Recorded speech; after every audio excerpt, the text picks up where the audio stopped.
Welcome back to Myth and Magic. If you can hear planes in the background, I apologize. They just won't stop. This is the podcast where we explore the creatures, spirits, and legends that shape cultures across the world. So grab your cozy socks, settle in with your favorite drink, and let's step into the forest of the Philippines to meet a creature that is equal parts trickster, guardian, and mystery. Today's episode is about the Tikbalang, one of the most fascinating beings in Philippine mythology. A creature with the head of a horse, the body of a tall human, and a reputation for leading travelers astray in deep forests and mountain paths. But unlike many beings in folklore, the Tikbalang is more complicated than a simple monster.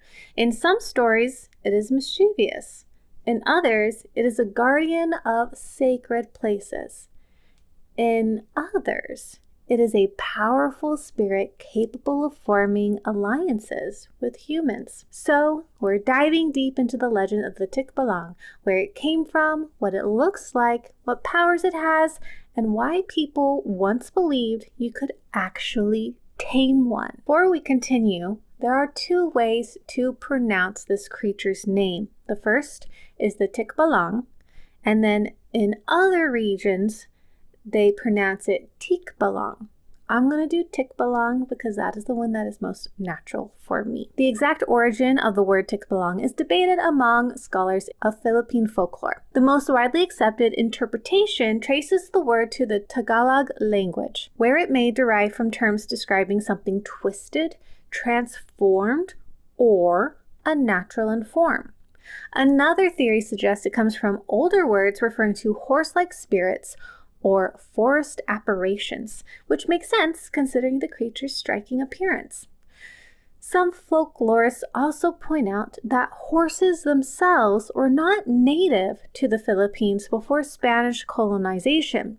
Because of this, the Tikbalang may represent a blending of indigenous animistic spirits with the newly introduced image of the horse. This mixing of cultural imagery is something we see again and again in mythology.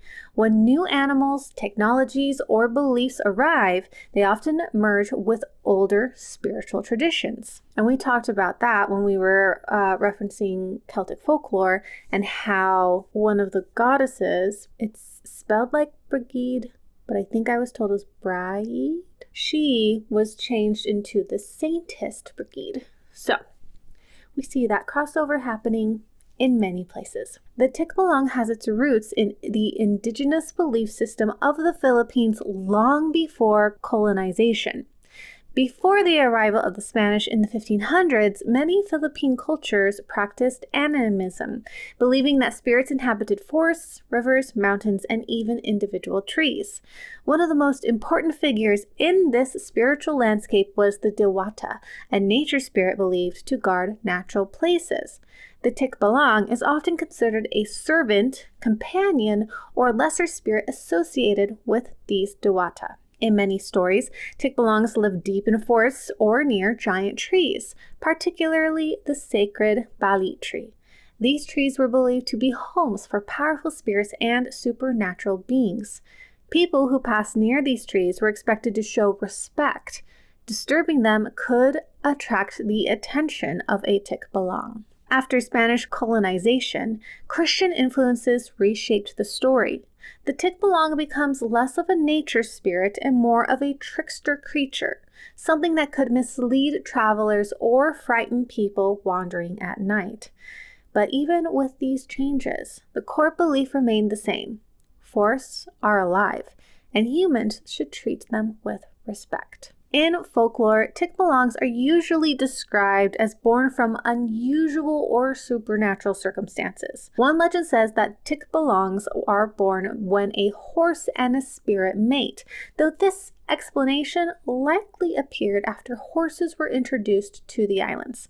Another belief says Tikbalangs originate from the spirits of unborn or improperly buried children, transformed into wandering forest beings. However, the most widespread belief is that Tikbalangs are ancient spirits of the wilderness itself, born from the spiritual energy of forests and mountains.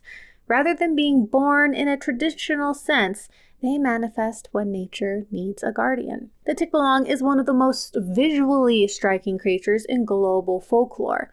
It is typically described as extremely tall, often over 9 feet, having the head of a horse, possessing a human body with long, thin limbs and disproportionately long arms and legs. So much so that they look disproportionate, long arms and legs. Some stories say its limbs are so long that when it sits down, its knees rise above its head. The creature's mane is another defining feature. Tikbalangs are said to have 3 golden hairs hidden within their mane, and these hairs are incredibly important. If someone manages to pull out those hairs and keep them, the Tikbalang may be forced into servitude. Because of this, the mane is often described as tangled, wild, and nearly impossible to approach. Like many beings in folklore, the Tikbalang serves multiple symbolic purposes. In many stories, its role is to protect sacred places. Forest clearings, mountain paths, ancient trees, and remote areas are often said to belong to Tikbalangs. Another role is as a guardian of boundaries. Travelers who disrespect nature or wander carelessly may find themselves confused, lost, or trapped in circles. This phenomenon is sometimes called being turned around by a Tikbalang. Interestingly, the folklore also offers ways to break the spell. People say if you get lost in the forest, you should turn your shirt inside out. Doing this supposedly confuses the Tikbalang and breaks its illusion. Tikbalangs are often described as mischievous rather than evil. They enjoy playing tricks on humans, especially travelers who wander alone. Common pranks include leading people in circles, making familiar paths appear unfamiliar, creating illusions in the forest, and imitating sounds or voices. However, they are not typically violent creatures. In fact, if treated respectfully, some stories say a Tikbalang can become a powerful ally or protector, but earning that trust is extremely difficult. The Tikbalang possesses a range of supernatural abilities. These include illusions, which we've mentioned before. They can alter the perception of travelers, making paths twist and loop endlessly. They can go invisible, so that they can completely vanish. You can't see them. They have supernatural speed. Their long limbs allow them to move through forest with incredible dexterity. And weather manipulation. Certain stories say Tikbalangs cause sudden rainstorms to disorient travelers. And they also can shapeshift. In some regional stories, they transform partially or completely into humans. The Tikbalang symbolizes several ideas within Philippine folklore. First, it represents respect for nature. Forests are not empty spaces. They are places filled with spirits, guardians, and ancient forests. Second, it symbolizes the dangers of arrogance. Travelers who assume they can dominate nature often end up lost or frightened. Third, the Tikbalang embodies the trickster archetype, similar to figures found in many mythologies around the world. And as the pattern goes, that unlike major deities, Tikbalangs were not typically worshipped directly. However, people did perform small acts of respect or appeasement when traveling through forests believed to be their territory. These acts included saying quiet greetings to the forest, leaving small offerings, or avoiding loud noises near sacred trees. Some traditional healers and spiritual practitioners known as Babelan were believed to have the ability to communicate with spirits like Tikbalangs. In rare stories, a Babelan might even form an alliance with one. Today, belief in forest spirits still exists in some rural areas of the Philippines. Many people still follow small traditions, such as asking permission before entering forests, respecting ancient trees, and avoiding disturbing certain natural areas.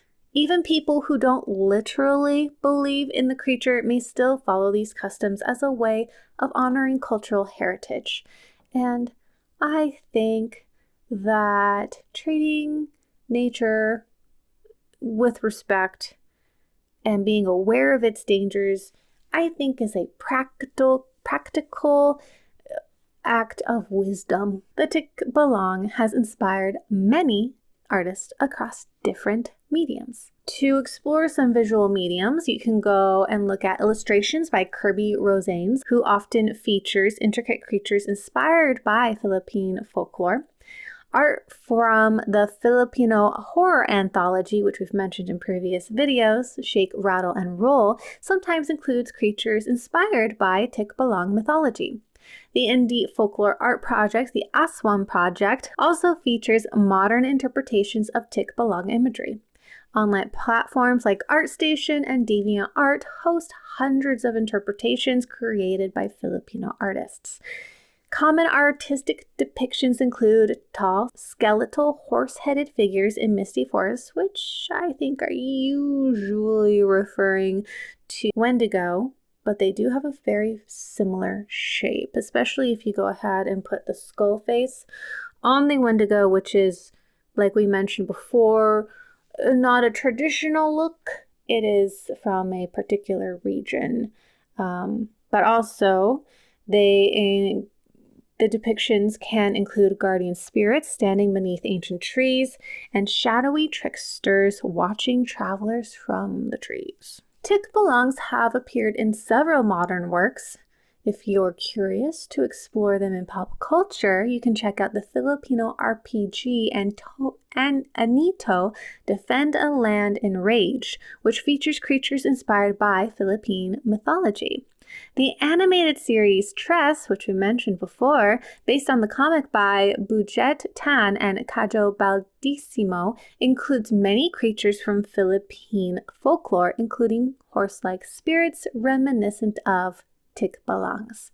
The folklore research site, the Aswang Project, also documents modern media appearances. Tikbalangs frequently appear in Filipino horror stories, indie fantasy comics, tabletop RPG games, and fantasy creature concept art. All right, we're going to move on to stories.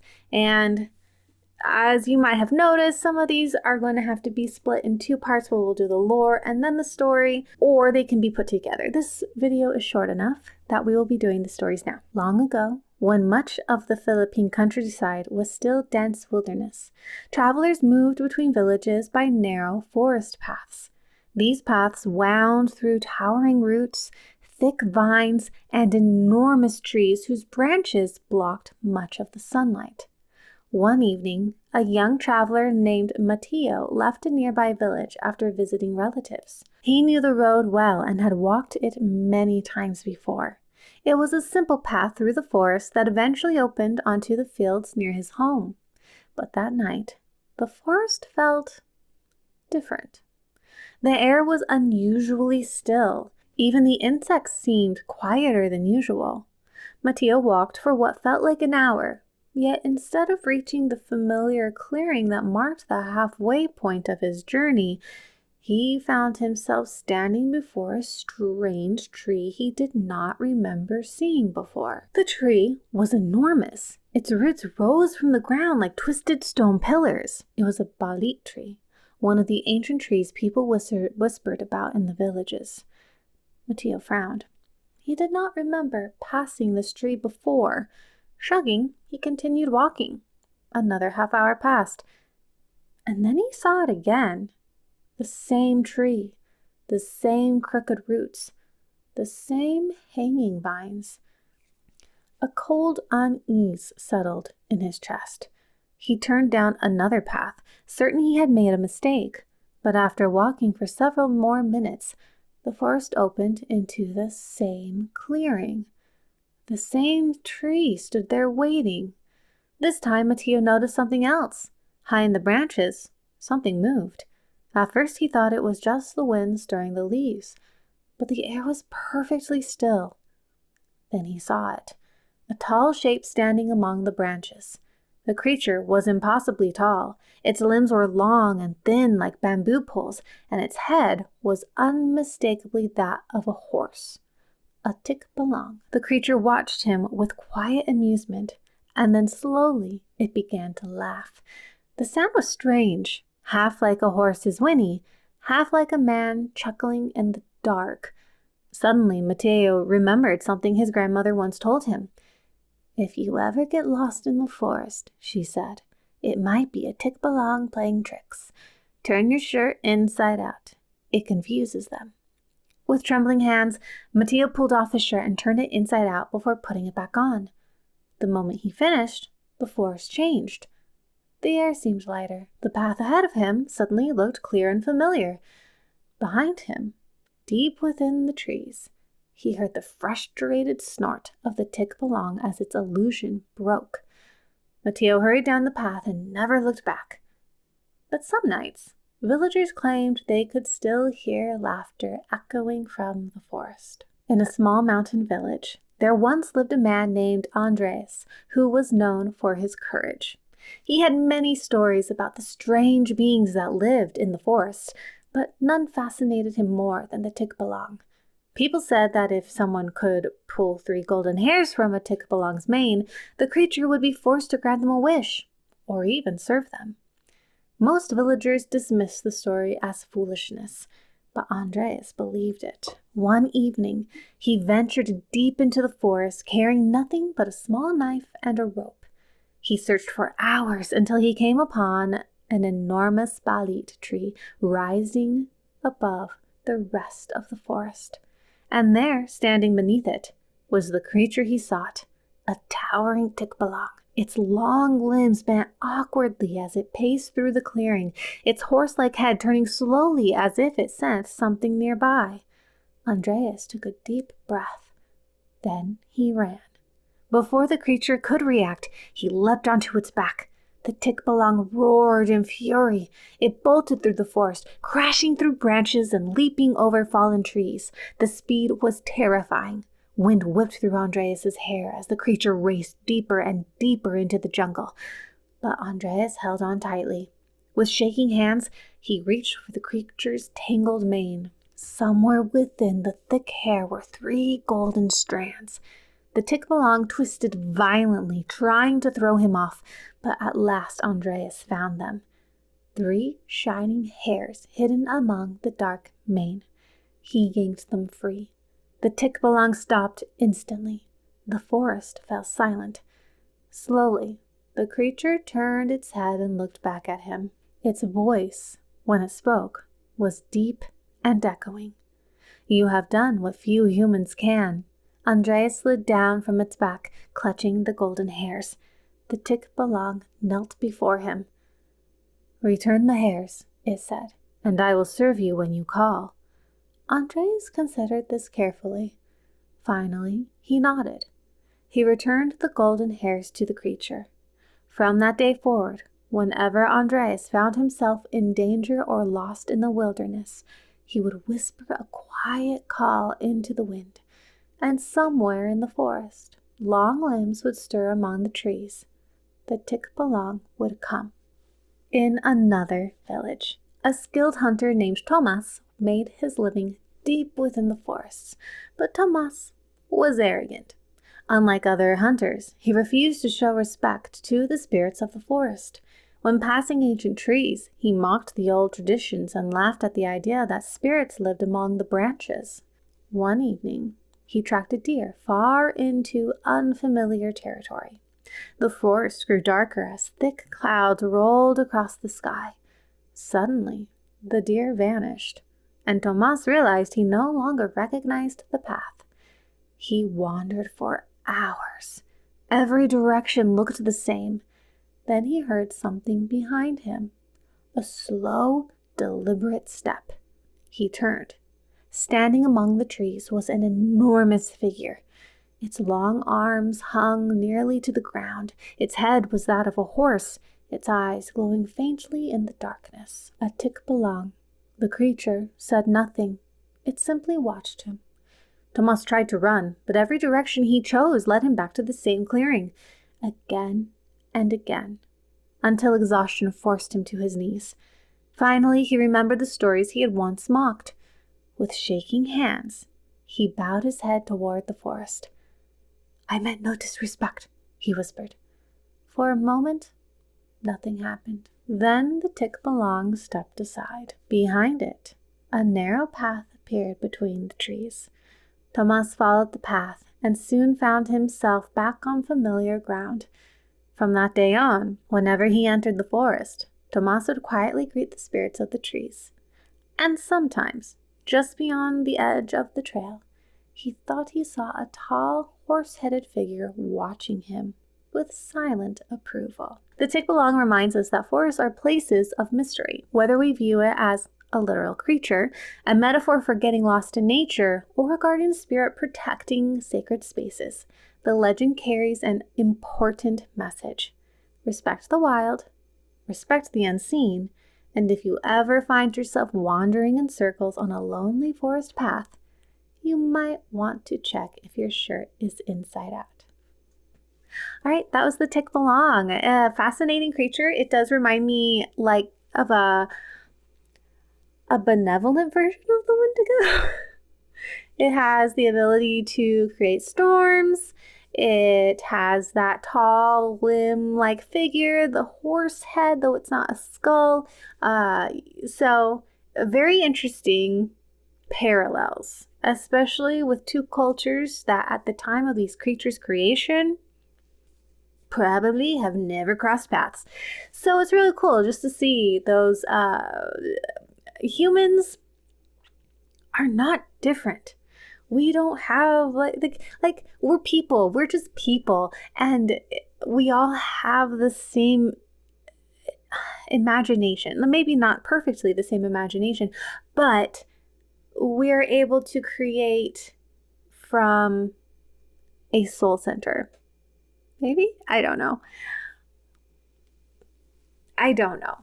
It's just fascinating to see that different creatures and different cultures might be named something different, might have a different purpose, a different explanation as to why something is happening, but there are similarities. And at the time of these creatures' creation, at least a lot of them, there was no meeting of these different minds.